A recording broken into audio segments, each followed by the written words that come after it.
Voices of the Grand Canyon is a documentary that goes beyond the traditional conversation of one of the world's wonders. This film shares voices of Native Americans and what the Grand Canyon means to them.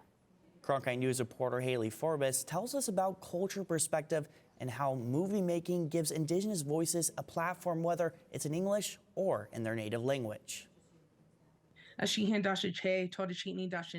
Movie making is about telling stories and shedding light on often forgotten ones, regardless of the language.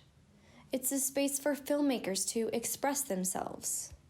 For our storytellers to be able to be at the table, in the writing rooms, expressing themselves is everything. It's everything to us. The Red Nation International Film Festival gives Indigenous filmmakers an opportunity to share their voices and tell their story, just like Voices of the Grand Canyon. For Native Americans, it can be more complicated. The documentary Voices of the Grand Canyon attempts to correct the feeling by many Indigenous people that their stories are forgotten.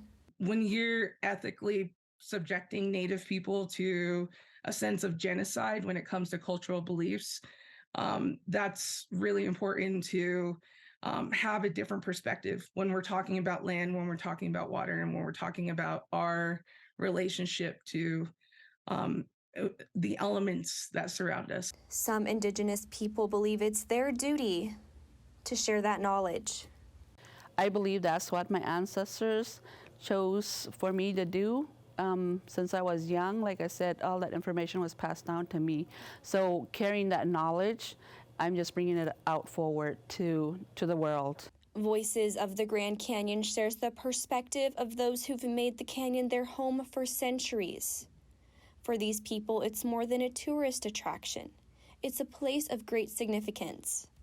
Native Americans, Indigenous people, were still here, and this is how they viewed the Grand Canyon and the Colorado River. Cultural perspective has the potential to further understanding of one another, as those involved with the documentary explained.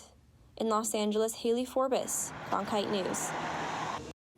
Once Voices of the Grand Canyon finishes its film festival rounds, it will be released to the public.